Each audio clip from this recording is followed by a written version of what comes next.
Hey Rose Gold Gang, I'm back with another video, and today I'm going to be talking to y'all about how I have been self-employed for an entire year. So shout out to me, and also shout out to me for this beat, because y'all, I did this face with like 2 products, no joke. Like I only used 2 brushes from Real Techniques and a sponge from Real Techniques, and then like literally like 3 or 4 products, and they were all drugstore products like Maybelline, Fit Me, LA Color, like yeah. Because I don't have my makeup with me right now, all my stuff is at the shop, so I had to improvise because I'm actually re-recording this video because I had made a whole entire video the day before it was going to be my 1-year anniversary, and my video got deleted because I had to update my iMovie app, and when I did that, somehow the video got lost. So yeah, I'm redoing this video. I'm really over it. Like I'm really over it. Like Summer Walker over it. But you know, I'm gonna suck it up and re-record this video again. So let's just jump into it. I have been self-employed for a year now, and I am just so thankful and blessed and grateful to be able to do what I love to do and get paid for it, and you know, fund myself and take care of myself and make sure that I have a roof over my head and a car to drive, all with the money that I made from doing what I love to do, which is makeup. So I'm just really blessed, and I can't even say it enough, honestly. It hasn't been easy. It's not been all like rainbows and sunshine. It's definitely been a lot of dark times. It's definitely been like a roller coaster for me. It's been ups and downs, and you know, good times and bad times, and learning lessons and victories, and you know, like you're never gonna have all good. Like the good is gonna come with some bad, and that's just what it is, and that's life. So get used to it. But yeah, it hasn't been easy, but it's been very rewarding. And I have been on my journey for about 7 years now. I am from Danville, Virginia. And if you don't know, it's a really small town in Virginia. Everybody knows everybody. It's not a lot of opportunity there. It's just, you know, it's just not a lot going on there. So when I decided that I really wanted to start getting into the beauty industry, I started looking into schools, and there were none. Like we didn't have a cosmetology school there, but they did actually start a little like program through the community college. It was like a little cosmetology program. And so I signed up for that to do hair. And when I actually went, I went to 2 classes, and after that they canceled the entire program because we didn't have enough people in our class to, I guess, make the class. You had to have certain requirements for it. So that wasn't my fault. Like I legit had to quit the class because the program was canceled. But I didn't give up. You know, I still had in my heart that I wanted to go to cosmetology school. So I was researching like, you know, schools in surrounding areas, bigger cities that were close to me, and just trying to see what was out there.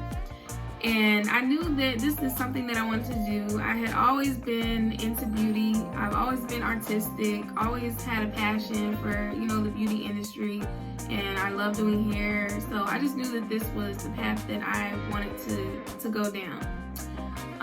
So make sure that if you are wanting to pursue like entrepreneurship or, you know, self-employment, make sure it's something that you are truly invested in and you're truly like passionate about and you have interest in. Because if you're not interested in it and you're not passionate about it, you're not gonna give it your all, and you're probably not gonna be super successful because your heart's not in it.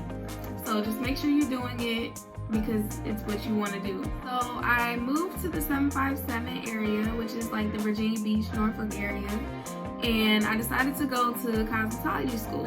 And I went to Empire Beauty School, originally for hair, and once I got there, that was when I realized I am not into hair like I thought I was. I didn't have the patience for it. You know, with makeup, it's so easy because, you know, if they don't like something, you can just change it real quick. You wipe it off, boom, like we good. But with hair, Baby, like with hair, it was just not my thing. Like, I just don't have the patience for hair, honestly.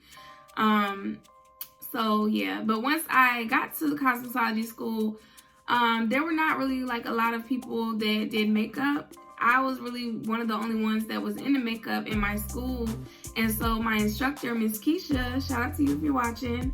Miss Keisha, she actually was the one who kind of got me into makeup. Because she seen that I would do my makeup all the time, and she was like, you know, Sierra, you're really good at makeup. I know you don't really like doing hair like that, but you're really good at makeup, so maybe you should stick to that and, like, you know, really pursue makeup as your thing. And so I took her advice and just kind of ran with it. And she actually got me into a hair show when I was in school. It was the Lawrence Brothers hair show, kind of like, you know, the Bronner Brothers show in Atlanta. It was similar to that, but it was, you know, on a smaller scale for the Virginia area. And so that was a huge deal to me back then because I never did anything like that. And so she put me on, and I actually got to do the makeup for some of the models who were in the fashion show. So that was so dope, and that was like my first experience like doing, you know, makeup like that. And that was like what really kind of made me want to do this. So I'll never forget that. So shout out to you, Miss Keisha, like you really got me going. And yeah, so I just been doing makeup ever since. When I was in school, Empire Beauty School was full-time. So I was going there 5 days a week, Monday through Friday, until like, I don't know, I think like 4 or 5 in the afternoon. And then I had a part-time job at Roots 21, which is like a clothing store. So after I got off work, I would go and work at my job. Or after I got out of school, I would go work at my job. So I did that, and that's when I decided to start my freelance career. I couldn't really do makeup on the side that often because I was always at school or at work. And so I really couldn't do makeup like I wanted to. But fast forward a year later, because cosmetology school is only about a year. So I graduated school and I decided to get a full-time job. So I quit Roots 21 and I got a full-time job at like a call center. When I did that, I decided I wanted to do my freelance on the side, but obviously I have a full-time job, so I'm still working majority of the time. And the job that I had, the hours were crazy. Like, I think I was working weekends, I was working long hours, late nights, like, you know, it was just crazy. And I could not focus on my makeup career. So I knew if I really wanted to do the makeup thing, I was gonna have to make some adjustments and change some things and maybe find another job that would work around my schedule. So eventually I got another call center job, but this time it had weekends off. So that was like perfect for me because I was like, okay, now I can work during the week. I can, you know, make money to fund my business, and then I can actually run my business on the weekends because that's when most of the time people are gonna want to get their makeup done because they're going out and stuff.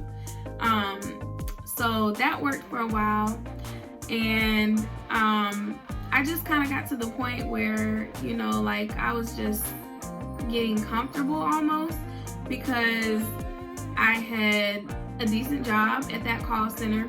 And I was doing pretty good at the job, and I was building clients, but you know, I was just complacent, I guess. And I remember going to my manager, and shout out to Bill if you're watching, like he's hilarious. But shout out to Bill. I would go to him and I would be like, Bill, like, what's the issue? Like, what's the beef between us? Because, you know, like, I'm a good employee, like, because I've always been a hard worker and I try to do good at any job that I've ever had. And so I was just like, you know, what's the beef? Because he was always promoting other people to higher positions, higher paying positions and stuff. And I was like, you know, like, why have you not promoted me? And he was like, Sierra, I'm not gonna promote you because if I promote you, you're gonna get comfortable and you're gonna stay here for the next 20 years. And you're too good to be here.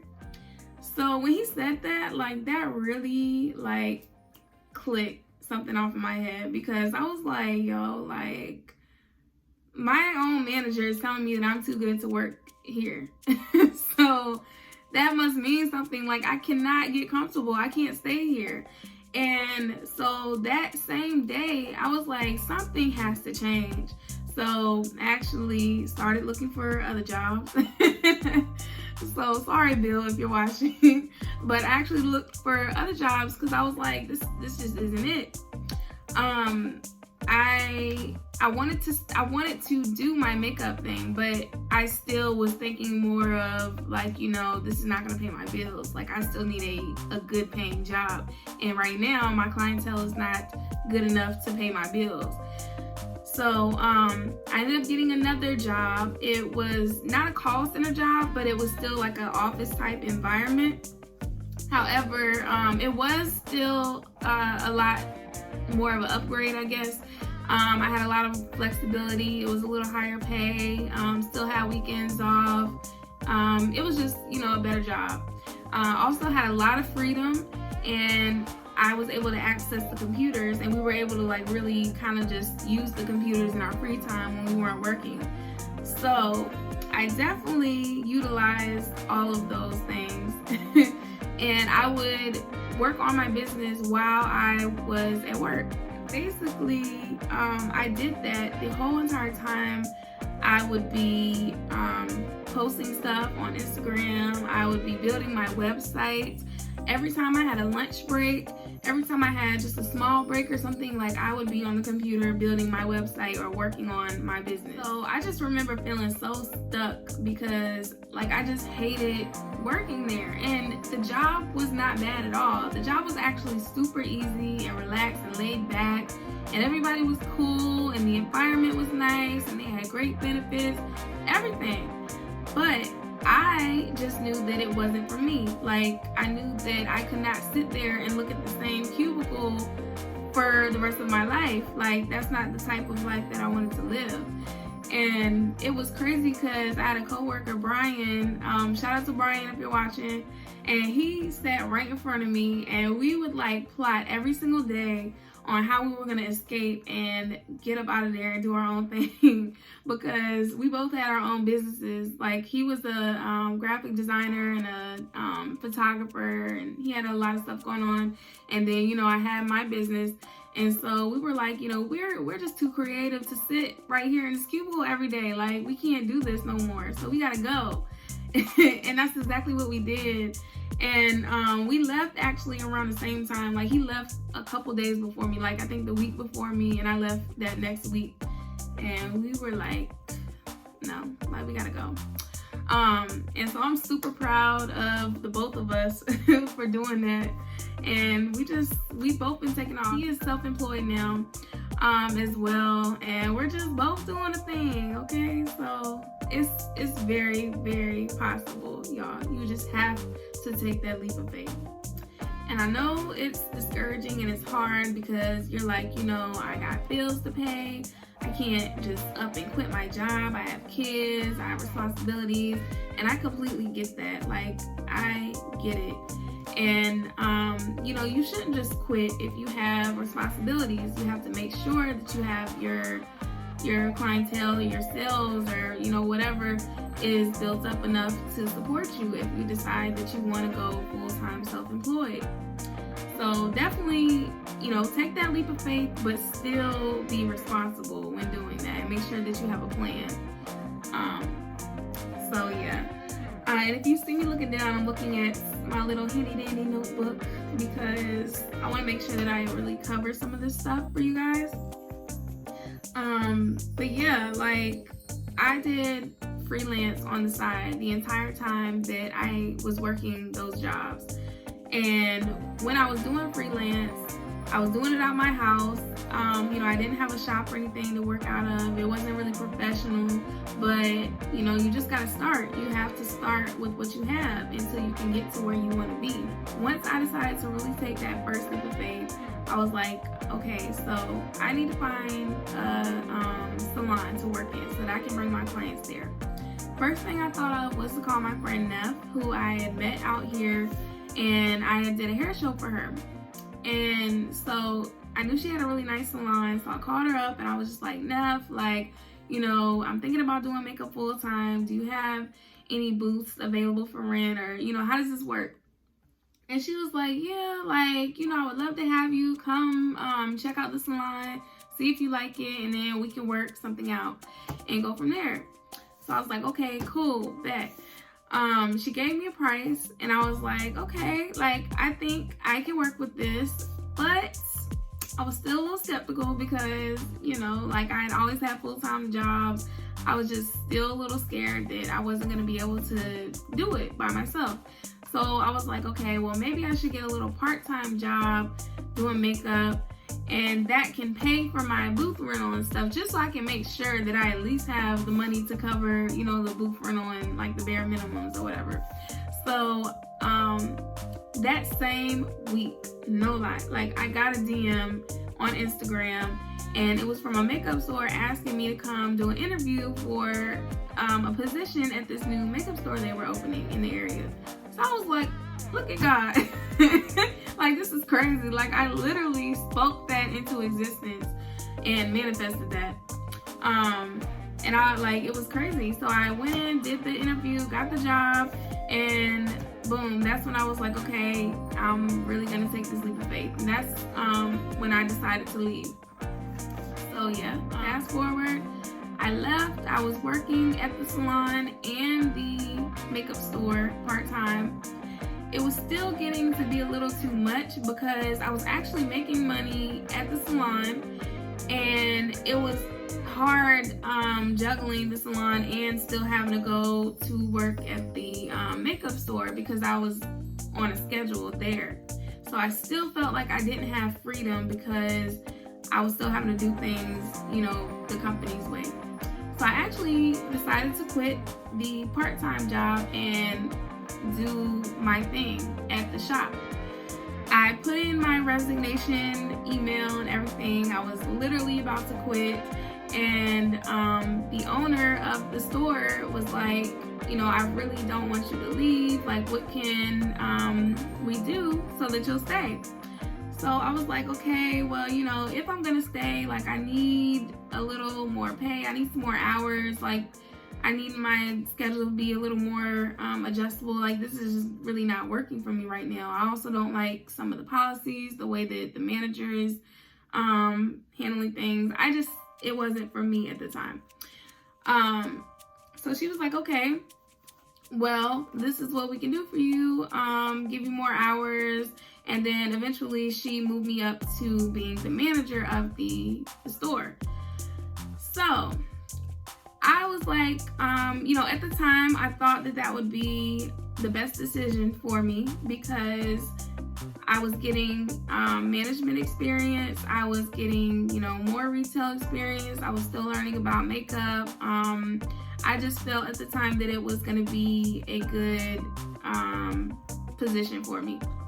So I decided to leave the salon and manage the makeup store.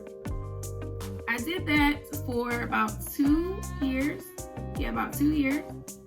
I had started feeling trapped again because I still felt that I was applying all of my efforts into another company instead of applying this to my own business when I could be, you know, doing the same exact things and funding my business and making sure that, you know, I'm building a legacy for myself.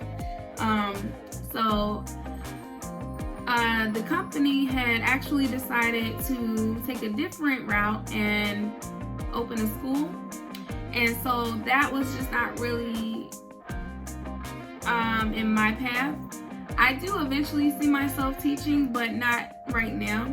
So I was just like, you know, I don't think that this is for me anymore. I don't think this company is for me. I'd rather put my efforts into building my own business. At this time, the school thing was not going to be for me.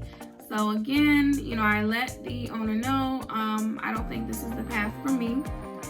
So we negotiated that I could actually do my own thing and run my own business within the store, and I could do booth rentals. So same exact thing that I was doing at the salon, I would be doing at the makeup store, like renting out space in the store while they had the school there as well.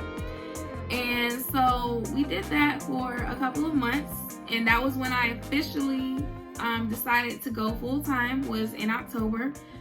But I was still having to use the products there and go by some of the company's policies. And so I still felt trapped because I felt like I was still doing things the company's way. But now I'm paying for it. So it just didn't make sense to me. So I was like, you know, I don't think this is for me anymore. Like, I'm clearly making the money. I'm self-employed now, but I could be doing this at another, you know, salon and be able to do things my way, 100% my way. It was like the end of December, or no, it was January. It was the new year. And I remember making my vision board. Me and my friends, we had a vision board party. And this is why I know, like, manifestation is so real, y'all. Like, if you speak it, you believe it, you write it down, you vision it, like, it's gonna come. I promise. On my vision board, I think I put boss or self made or something. It was something like that.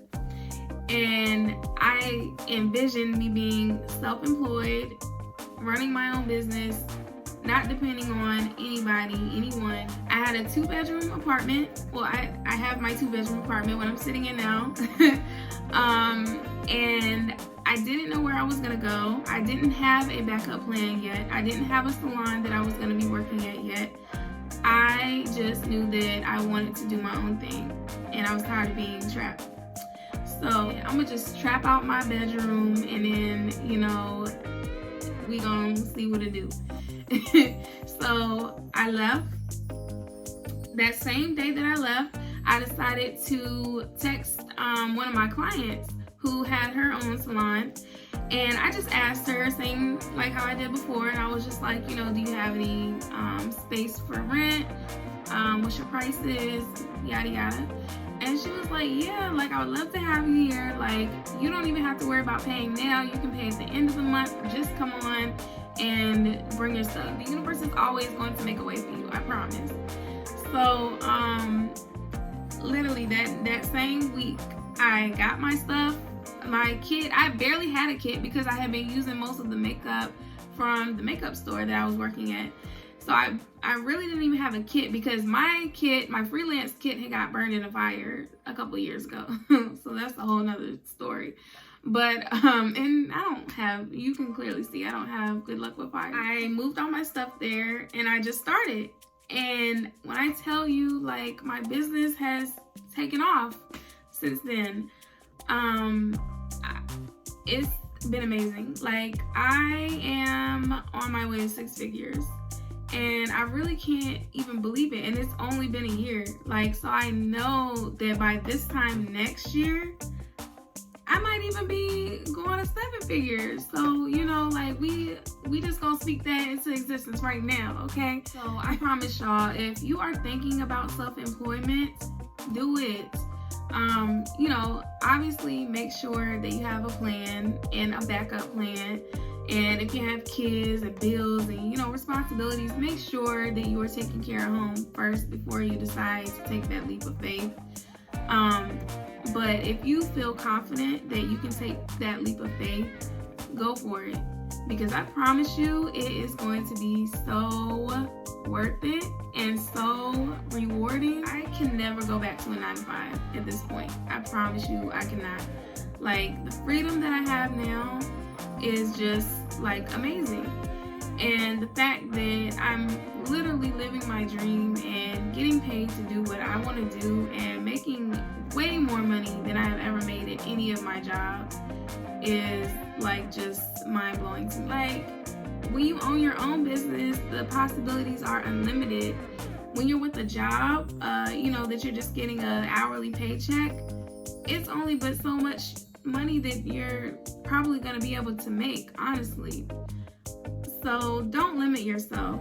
Like, do not limit yourself with jobs, and don't kill yourself over these jobs, because at the end of the day, they don't care about you.